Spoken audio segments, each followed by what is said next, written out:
അപ്പോൾ single window examination ആകുമ്പോഴുള്ള പ്രോബ്ലമാണിത്. അപ്പോൾ അത് നമുക്കെങ്ങനെ എലിമിനേറ്റ് ചെയ്യും? നമുക്ക് അതിനെക്കുറിച്ചൊന്നും നമ്മൾക്ക് വേറെ ഒന്നും ചെയ്യാൻ പറ്റില്ല. എന്താണോ നമ്മളെ പ്രസൻറ്റ് സിറ്റുവേഷൻ, ആ പ്രസൻറ്റ് സിറ്റുവേഷന് നമ്മൾ ഏറ്റവും ബെസ്റ്റായിട്ട് നമ്മൾ ഒരുക്കാനേ പറ്റുള്ളൂ. നമുക്കത് വേറെ ആരെയും ഒന്നും ചെയ്യാൻ പറ്റുമൊന്നുമില്ല. Dear students and parents, May 3 നടന്ന നീറ്റ് പരീക്ഷ അത് ക്യാൻസൽ ചെയ്തിരിക്കുന്നു. ആ ഒരു യാഥാർത്ഥ്യവുമായിട്ട് നമ്മൾ പൊരുത്തപ്പെടേണ്ടതുണ്ട്. ഏറെ കുട്ടികൾ നന്നായിട്ട് പെർഫോം ചെയ്തിട്ടുണ്ടാവുക പരീക്ഷകളിൽ. അതോടൊപ്പം തന്നെ ചിലർ ഒരവസരം കൂടി കിട്ടിയിരുന്നെങ്കിൽ എന്ന് ആഗ്രഹിക്കുന്ന കുട്ടികളും തീർച്ചയായിട്ടും ഉണ്ടാവും. ഏതായാലും നമുക്ക് ഒരു റീ എക്സാമിനേഷൻ കണ്ടക്റ്റ് ചെയ്യും എന്ന് തന്നെ NTA ഒഫീഷ്യലി അറിയിച്ചിട്ടുണ്ട്. ഇനി നമുക്ക് അതിൻ്റെ ഡേറ്റ് കാര്യങ്ങളൊക്കെയാണ് ഇനി വരാനുള്ളത്. അപ്പോൾ റിജു സാറ് നമ്മുടെ കൂടെയുണ്ട്.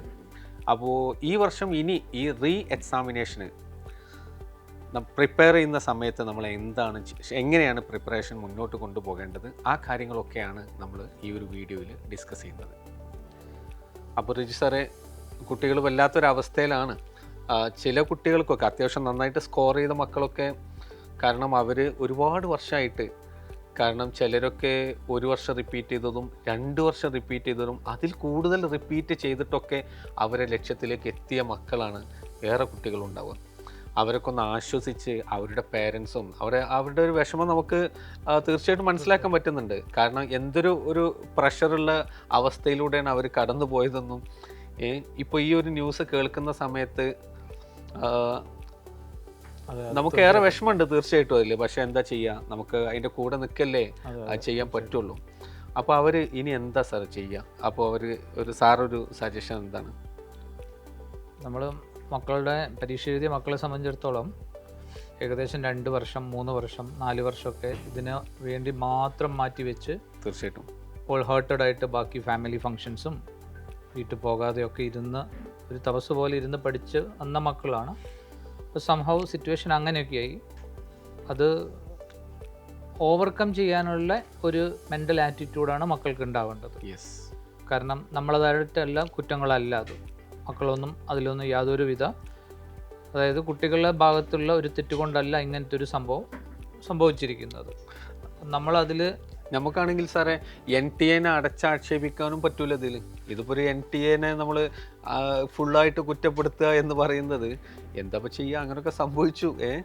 ലീക്ക് പ്രൂഫായിട്ടുള്ള ഒരു മെത്തേഡിലൂടെ അവർ പോകണം. ഇനി അതിനവർ ശ്രദ്ധിക്കണം എന്നുള്ളത് തീർച്ചയായിട്ടും. ഒരുപക്ഷെ അതിൻ്റെ ഒക്കെ സ്ട്രിക്റ്റ് ആക്കുന്നതിൻ്റെ ഭാഗമായിരിക്കും പെട്ടെന്ന് തന്നെ ഒരു എക്സാം ക്യാൻസൽ ചെയ്ത് ഒരു CBI അന്വേഷണമൊക്കെ. അല്ല, പേപ്പർ ലീക്ക് ആയിട്ടുണ്ടെങ്കിൽ നോർമലി അത് എല്ലാ കുട്ടികളുടെയും അഡ്മിഷനെ ബാധിക്കുന്ന ഒരു ഫാക്ടറാണ്. കാരണം ഒട്ടും പ്രിപ്പയർ ചെയ്യാത്ത ആളുകൾ കുറച്ച് ക്വസ്റ്റ്യൻസ് കയ്യിൽ കിട്ടിയതിൻ്റെ ബേസിസിൽ പോയിട്ട് എക്സാമിന് സ്കോർ ചെയ്യുകയും മെഡിക്കൽ അഡ്മിഷൻസ് മെഡിക്കൽ സ്കൂളുകളിൽ ഒരു സീറ്റ് വാങ്ങിയെടുക്കുകയും ചെയ്യുമ്പം ഒട്ടും ശരിയല്ല. നന്നായിട്ട് ഹാർഡ് വർക്ക് ചെയ്ത് എലിജിബിൾ ആയിട്ടുള്ള ഒരു കുട്ടിയുടെ സീറ്റാണ് അവിടെ നഷ്ടപ്പെടുന്നത്. അപ്പോൾ അതിൻ്റെ ഏറ്റവും ട്രൂ സൊല്യൂഷൻ എന്ന് പറയുന്നത് റീനീറ്റ് തന്നെയാണ്. കാരണം പേപ്പർ ലീക്കായ സ്ഥിതിക്ക് അത് ഓൾമോസ്റ്റ് കൺഫേംഡ് ആണ് താനും.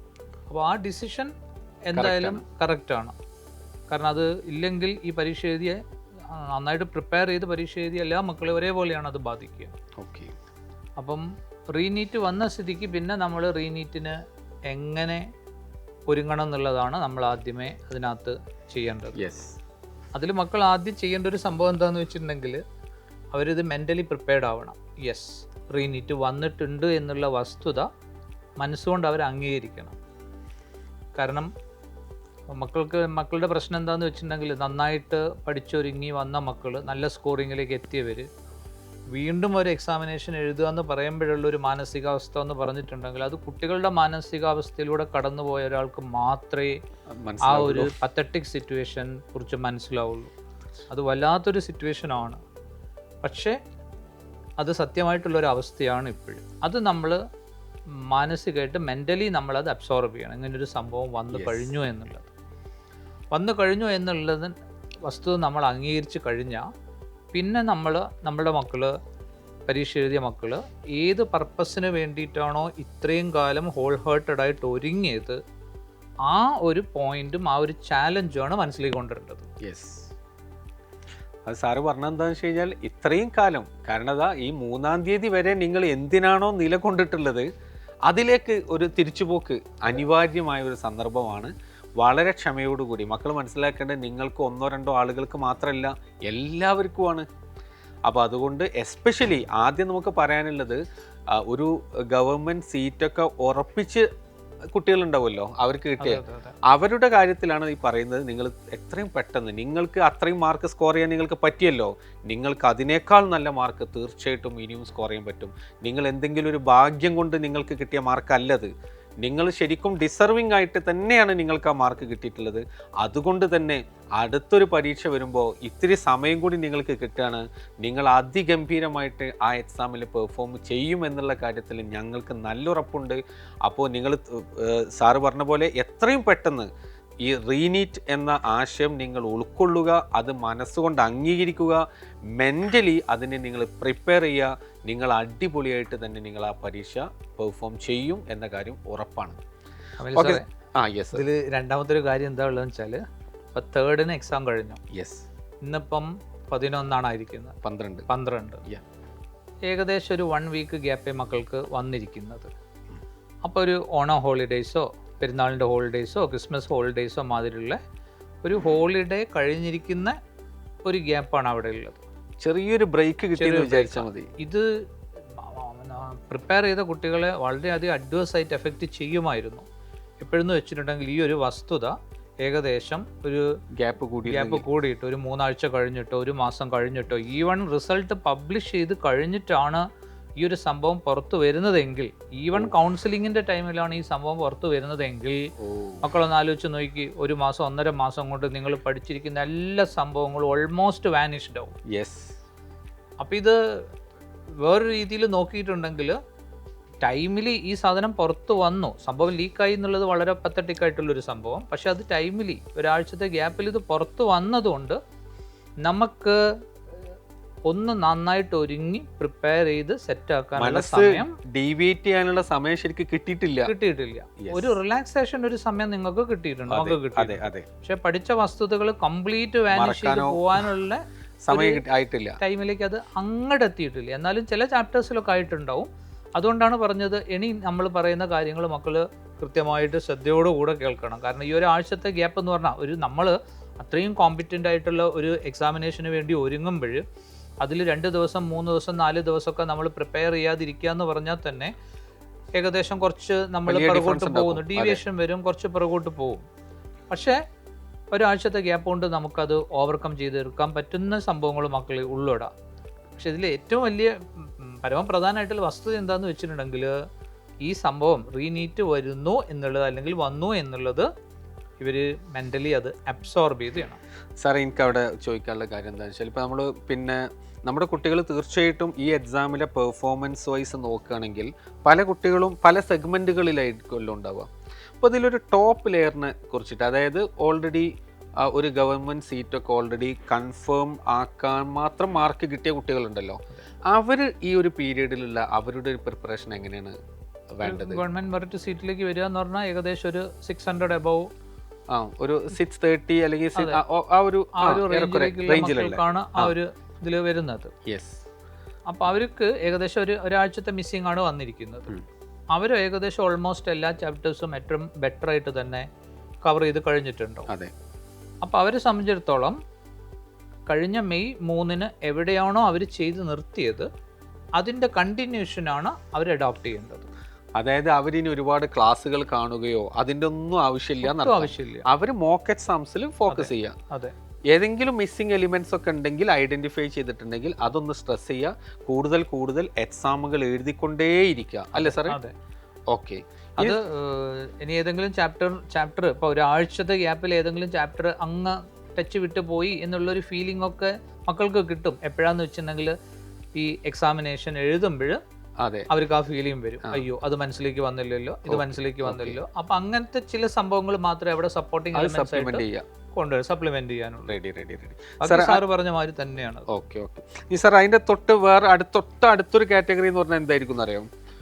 പിന്നെ അവർ ആ എക്സാം എഴുതാൻ വേണ്ടിയിട്ട് പ്രിപ്പയർ ചെയ്യാൻ അവർക്ക് കുറച്ചും കൂടെ ഒരു സമയം കിട്ടിയിരുന്നെങ്കിൽ എന്ന് എക്സാം ഹാളിൽ നിന്ന് ചിന്തിക്കുന്ന ഒരു വിഭാഗം ഉണ്ടാവും. അവരെ സംബന്ധിച്ചിടത്തോളാണ് ഈ എക്സാം ഏറ്റവും കൂടുതൽ ഒരു എന്താ പറയുക അങ്ങനെ പറയാൻ പാടില്ലെങ്കിലും ഒരു അനുഗ്രഹം എന്ന് വിചാരിക്കുന്നത് അല്ലേ, ഒരു ബ്ലെസ്സിംഗ് ഇൻ ഡിസ്ഗൈസ് ആണ് അവരെ സംബന്ധിച്ചിടത്തോളം. എക്സാക്ട്ലി.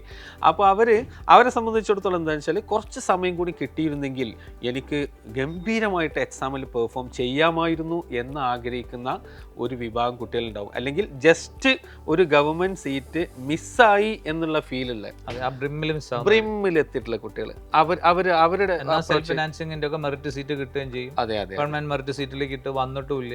എന്നാൽ അവർ ശരിക്കും അതിന് അർഹതപ്പെട്ടവർ തന്നെയാണ്. കാരണം ചില ചെറിയ മിസ്റ്റേക്കുകൾ വന്നിട്ടുണ്ടാവും. സിമ്പിൾ ക്വസ്റ്റ്യൻ ആൻസർ ചെയ്ത് തെറ്റിച്ചിട്ടുണ്ടാവും. അവർ പരീക്ഷ എഴുതുമ്പോൾ തന്നെ അവർക്ക് ആ തെറ്റ് മനസ്സിലായിട്ടും ഉണ്ടാവും. അങ്ങനത്തെ മക്കൾ എത്രയോ ഉണ്ട്. അപ്പൊ അവരെന്താ വെച്ചാൽ ആകെ നെർവസ് ആവും. അങ്ങനെ നെർവസ് ആയതുകൊണ്ട് തന്നെ ബാക്കിയുള്ള ക്വസ്റ്റ്യൻസ് വേണ്ടത്ര രീതിയിൽ പെർഫോം ചെയ്യാൻ പറ്റാതെ പോയി സ്കോറിങ് ആ ബ്രിമ്മിൽ എത്തി നിൽക്കുന്ന മക്കൾ. സാറത് പറയുമ്പോൾ കഴിഞ്ഞ ദിവസം നമ്മളെ വന്നിട്ട് മീറ്റ് ചെയ്തൊരു കുട്ടിയെ കുറിച്ച് ഞാൻ ആലോചിക്കുകയാണ്. അവൻ ഇതേ കേസ് പറഞ്ഞത്. അവൻ അത്ര ഹൈ മാർക്കാണ് എക്സ്പെക്ട് ചെയ്തിട്ടുണ്ടായിരുന്നത് എക്സാമിൻ്റെ മുമ്പ്. പക്ഷേ എക്സാം ഹാളിൽ ഇതുപോലെ നെർവസായി ആകെ പ്രശ്നമായിട്ട് ഭയങ്കര വിഷമത്തോടു കൂടി വന്നൊരു കുട്ടി. അപ്പോൾ അത്തരം കുട്ടികളുടെ കേസിൽ അവർക്ക് നമ്മൾ നേരത്തെ പറഞ്ഞ പോലെ അവരപ്പോൾ എന്ത് ചെയ്യണം സാർ, അവർക്ക് ആ മിസ്സിങ് ഐഡൻറ്റിഫൈ ചെയ്ത് ഒന്നുകൂടെ ശരിക്കും പ്ലാൻ ചെയ്തിട്ട് തന്നെ എക്സാമിനെ അപ്രോച്ച് ചെയ്ത്. അപ്പോൾ ഏതെങ്കിലും ഒരു ടോപ്പിക്കോ ചെറിയ ചാപ്റ്ററോ അല്ലെങ്കിൽ ഏതെങ്കിലും ഒരു കോൺസെപ്റ്റൊക്കെയാണ് പ്രശ്നമുള്ളതെങ്കിൽ അത് ശരിക്കും ക്ലിയർ ചെയ്ത് തന്നെ അവർക്ക് മുന്നോട്ട് പോകാം. എന്നിട്ട് മോക്ക് എക്സാംസിലൂടെ അവരും മുന്നോട്ട് പോയി കഴിഞ്ഞാൽ തീർച്ചയായിട്ടും നിങ്ങൾക്കും ഇത് ഒരു അനുഗ്രഹമാക്കി തന്നെ ഇതിനെ മാറ്റാം. കാരണം നമ്മൾ ഏതായാലും ഇത് സംഭവിച്ചു പോയേ സാർ. അതെ, ഇതിൽ എന്താ പ്രശ്നം എന്ന് വെച്ചിട്ടുണ്ടെങ്കിൽ എല്ലാ മെഡിക്കൽ സ്കൂളുകളിലേക്കും ഒരു സിംഗിൾ വിൻഡോ വഴിയുള്ള എക്സാമിനേഷനാണ്, ഓൺലി ത്രൂ നീറ്റ്. യെസ്. അപ്പോൾ അതിൽ മിസ്റ്റേക്ക് വന്നു, അത് കറക്റ്റ് ചെയ്യണമെങ്കിൽ പിന്നെ അടുത്ത വർഷത്തെ നീറ്റിൽ മാത്രമേ നമുക്ക് സാധ്യമാവുള്ളൂ. നേരെ മറിച്ച് മുൻ വർഷങ്ങളിലെ മാതിരി ഫോർ എക്സാമ്പിൾ ഇപ്പം എയിംസിന് മാത്രമായിട്ടൊരു എക്സാമിനേഷൻ, AIPMT വേറൊരു എക്സാമിനേഷൻ, നമ്മളുടെ സ്റ്റേറ്റ് മെഡിക്കൽ കോളേജുകൾക്ക് വേറൊരു എക്സാമിനേഷൻ, ഒരു 5-6 ഡിഫറെൻറ്റ് എക്സാമിനേഷൻസ് കണ്ടക്ട് ചെയ്യുന്ന ഒരു സാഹചര്യമാണെങ്കിൽ ഒരു എക്സാമിനേഷനിൽ ഒരു കുട്ടിക്ക് പെർഫോമൻസ് അവൻ്റേതായിട്ടുള്ള ചെറിയ മിസ്റ്റേക്കുകൾ കാരണം വന്നിട്ടുണ്ടെങ്കിൽ പോലും അടുത്ത എക്സാമിനേഷന് അവനത് കറക്റ്റ് ചെയ്യാനുള്ള ചാൻസ് ഉണ്ട്. കാരണം എന്താണെന്ന് വെച്ചിട്ടുണ്ടെങ്കിൽ മുൻ വർഷങ്ങളിൽ ഇപ്പോൾ കീമും AIPMT നടക്കുന്ന വർഷങ്ങളിൽ കീമിൻ്റെ സ്കോർ കുറച്ചൊന്ന് താഴേക്ക് പോയ മക്കൾ AIPMT കയറിയിട്ടുണ്ട്. നേരെ തിരിച്ചു. അപ്പോൾ സിംഗിൾ വിൻഡോ എക്സാമിനേഷൻ ആകുമ്പോഴുള്ള പ്രോബ്ലമാണിത്. അപ്പോൾ അത് നമുക്ക് എങ്ങനെ എലിമിനേറ്റ് ചെയ്യും? നമുക്ക് അതിനെക്കുറിച്ചൊന്നും നമ്മൾക്ക് വേറെ ഒന്നും ചെയ്യാൻ പറ്റില്ല. എന്താണോ നമ്മളെ പ്രസൻറ്റ് സിറ്റുവേഷൻ, ആ പ്രസൻറ്റ് സിറ്റുവേഷന് നമ്മൾ ഏറ്റവും ബെസ്റ്റായിട്ട് നമ്മൾ ഒരുക്കാനേ പറ്റുള്ളൂ. നമുക്കിത് വേറെ ആരെയും ഒന്നും ചെയ്യാൻ പറ്റുമൊന്നുമില്ല. നമുക്ക് എങ്ങനെ ഏറ്റവും ബെസ്റ്റായിട്ട് ഒരുങ്ങാൻ പറ്റും. അപ്പോൾ ഈ മക്കൾക്ക് കിട്ടിയ ഒരു ഗോൾഡൻ ഓപ്പർച്യൂണിറ്റി എന്ന് പറഞ്ഞിട്ടുണ്ടെങ്കിൽ അവർക്ക് ഒരു എക്സ്പീരിയൻസ് ആണ് ഇതിനകത്ത്. കഴിഞ്ഞ എക്സാമിനേഷൻ അവർക്കൊരു എക്സ്പീരിയൻസ് ആയിരുന്നു. അതിൻ്റെ ബേസിസിൽ അവർക്ക് കുറേ മിസ്റ്റേക്കും കാര്യങ്ങളും വന്നിട്ടുണ്ട്. ആ എക്സ്പീരിയൻസിൻ്റെ ബേസിസിൽ ഈ എക്സാമിനേഷനിൽ ഇനി വരാൻ ചാൻസ് ഉള്ള അവർക്ക് നോർമലി അവർ വരുത്തുന്ന എല്ലാ തെറ്റുകളും എലിമിനേറ്റ് ചെയ്യാനുള്ള ഒരു ഓപ്പർച്യൂണിറ്റി ആയിട്ട് അവർ മാറ്റണം.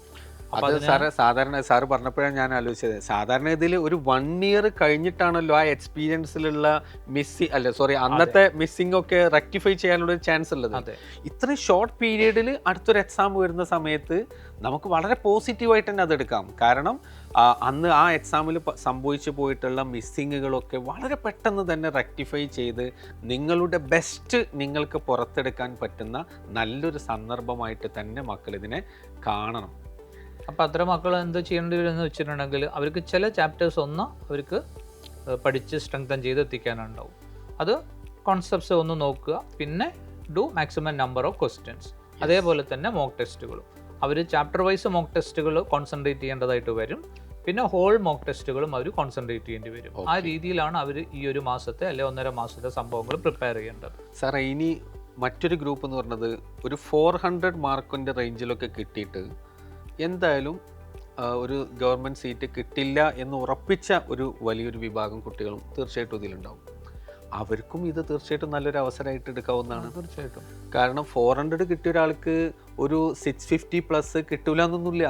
ഈ ഒരു സമയം വളരെ കൃത്യമായിട്ട് ഉപയോഗപ്പെടുത്തി കഴിഞ്ഞാൽ അവർക്കൊരു ജയന്റ് ലീപ്പ് നടത്തി അവർക്കും ലക്ഷ്യത്തിലേക്ക് എത്താവുന്നതേ ഉള്ളൂ.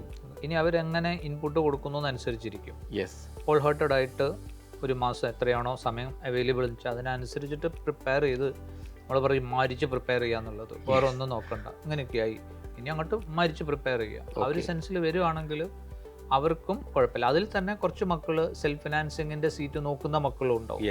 അപ്പോൾ സെൽഫ് ഫിനാൻസിങ്ങിന്റെ മെറിറ്റ് സീറ്റിലേക്ക് വരാൻ പറ്റുന്ന ഒരു പ്രോബബിലിറ്റിയിലേക്ക് അവർക്ക് അവരുടെ സ്കോർ സുഖമായിട്ട് കൊണ്ടുവരാനും പറ്റും.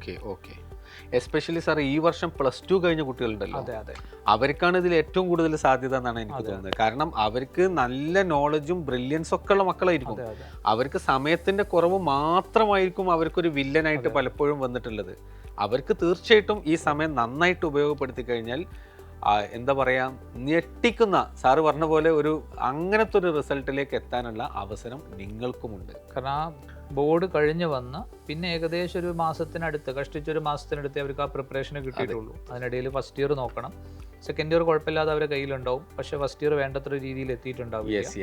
അപ്പം അത്തരം മക്കൾ ഫസ്റ്റ് ഇയർ മക്കളിപ്പം കഴിഞ്ഞ എക്സാമിനേഷൻ്റെ ഡിസ്ട്രിബ്യൂഷൻ നോക്കുകയാണെങ്കിൽ ഒരു 25 ക്വസ്റ്റ്യൻ, കെമിസ്ട്രി ആണെങ്കിൽ ഒരു 25 ക്വസ്റ്റ്യൻ സെക്കൻഡ് ഇയറിനും ഒരു 20 ക്വസ്റ്റ്യൻസ് ഫസ്റ്റ് ഇയർ നിന്നാണ് വന്നിരുന്നത്.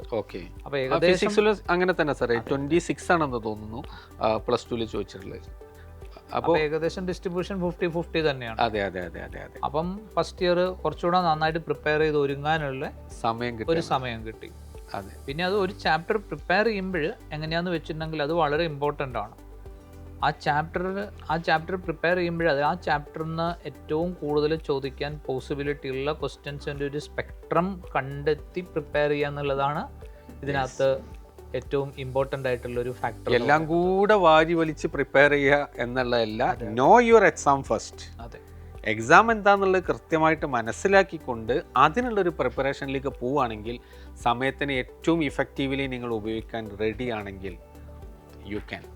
അത് തന്നെയാണ് ലൈവ് ക്ലാസ്സുകളിൽ അത്തരം ചാപ്റ്റേഴ്സിൻ്റെ ഡിസ്കഷൻസ് വരാൻ ഏറ്റവും പ്രോബബിലിറ്റി ഉള്ള ക്വസ്റ്റ്യൻസിൻ്റെ സെഗ്മെൻറ്റും അതുമായിട്ട് കണക്ട് ചെയ്തിരിക്കുന്ന സംഭവങ്ങളെല്ലാം കൂടെ ചേർത്തിട്ട് നമ്മുടെ ലൈവ് ഡിസ്കഷൻ ലൈവ് സപ്പോർട്ട് തീർച്ചയായിട്ടും ഉണ്ടായിരിക്കുന്നതാണ്. ഓരോ ചാപ്റ്ററിൽ നിന്നും പ്രധാനപ്പെട്ട ഭാഗങ്ങളും അവിടെ നിന്നുള്ള ക്വസ്റ്റ്യൻസുകളോടും മോസ്റ്റ് പ്രോബബിൾ ക്വസ്റ്റ്യൻസുകളുമായിട്ട് ഞങ്ങളുടെ ഫുൾ ടീം യൂട്യൂബിലൂടെ നിങ്ങളുടെ മുമ്പിലേക്ക് തീർച്ചയായിട്ടും എത്തും. സാർ ഈ +2 കുട്ടികളുടെ കാര്യം പറഞ്ഞപ്പോൾ എനിക്ക് വേറെ പോയിന്റ് കൂടെ തോന്നുന്നു. അതായത് അവർക്കൊരു ഭയങ്കര ഭാഗ്യമല്ല സത്യത്തിൽ. കാരണം ഒരു എക്സാം ശരിക്കും അവർക്ക് എന്താ പറയാ എക്സ്പീരിയൻസ് ചെയ്യാൻ പറ്റി. അപ്പൊ അവർ ഇന്നേ വരെ ഒരു റിപ്പീറ്റർ പോലെ അല്ലല്ലോ അവരാദ്യമായിട്ടാണ് ആ എക്സാം എഴുതുന്നത്. അതിന്റെ എല്ലാ ആ സിക്നെസ്സും അവർക്ക് കഴിഞ്ഞു. ഇനി അത് മറക്കാനുള്ള സമയം കിട്ടാതെ തന്നെ പെട്ടെന്ന് തന്നെ റെക്ടിഫൈ ചെയ്തിട്ട് അവർക്ക് എക്സാം പെർഫോം ചെയ്യാനുള്ള ഒരു സാഹചര്യമാണുള്ളത്. അവർക്ക് ഒരു ഗോൾഡൻ ചാൻസ് ആണ് വേറൊരു രീതിയിൽ. ഒരു വർഷം നഷ്ടപ്പെടുത്താതെ ഒരു നല്ല പ്രിപ്പറേഷൻസ് നടത്തി ആ രൂപത്തിലേക്ക് അവർക്ക് സംഭവങ്ങൾ കൊണ്ടുവരാൻ പറ്റും എന്നുള്ള ഒരു പോസിറ്റീവ് ഫാക്ടർ അതിനകത്തുണ്ട്.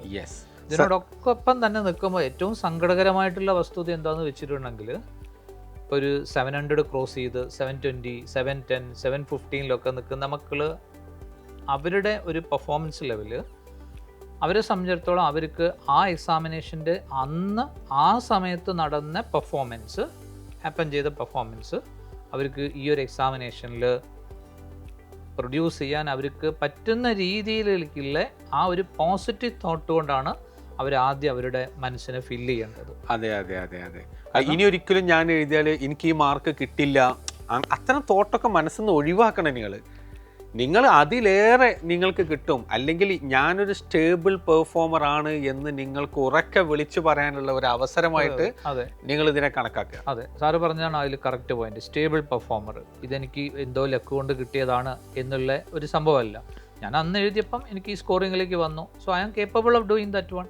എൻ്റെ കയ്യിൽ ആ രീതിയിൽ സബ്ജക്റ്റ് ഉണ്ട്. മാത്രമല്ല കുഴപ്പമില്ലാത്ത രീതിയിൽ എനിക്ക് ഇമോഷൻസൊക്കെ ബാലൻസ് ചെയ്ത് ചെയ്യാൻ പറ്റുന്നുണ്ട്. ഇതിൻ്റെ എല്ലാത്തിൻ്റെ ഒരു ആകത്തുകയാണല്ലോ അത്.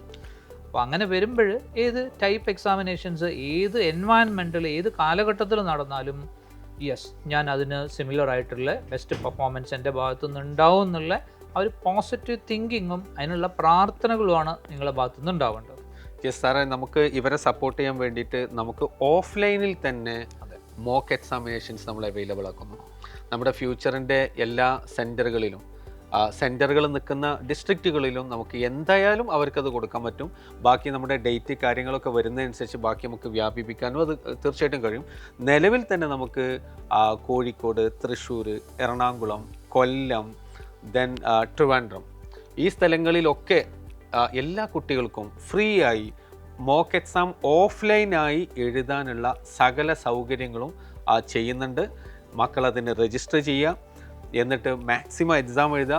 മാത്രമല്ല അവിടെയൊക്കെ ഓഫ്ലൈനിൽ തന്നെ നിങ്ങളുടെ ഡൗട്ട് ക്ലിയറൻസിനുള്ള അവസരവും ഒരുക്കുന്നുണ്ട്. അത് ഏറ്റവും വലിയ സപ്പോർട്ടാണ് മക്കളെ സംബന്ധിച്ചിടത്തോളം. കാരണം ഡൗട്ട് ക്ലിയറൻസ്, എന്ത് ഡൗട്ട് ഉണ്ടെങ്കിലും മക്കൾക്ക് ചോദിക്കാം. അത് സബ്ജക്റ്റിൻ്റെ ഏത് ചാപ്റ്റർ ആണെങ്കിലും. ഇപ്പം അഡീഷണലി ഒരു ചാപ്റ്റർ അവരെ ഒന്ന് കൂടുതലായിട്ടൊന്ന് പഠിപ്പിച്ച് സെറ്റാക്കി എടുക്കാനുണ്ട്, അതും നമുക്ക് ചെയ്യാം. തീർച്ചയായിട്ടും. അപ്പോൾ ഈ എല്ലാ സെൻറ്ററുകളിലും ഏറ്റവും എക്സ്പേർട്ട് ആയിട്ടുള്ള ഫാക്കൽറ്റീസ് നിങ്ങളുടെ ഡൗട്ടുകൾ അഡ്രസ്സ് ചെയ്യാനുണ്ടാവും.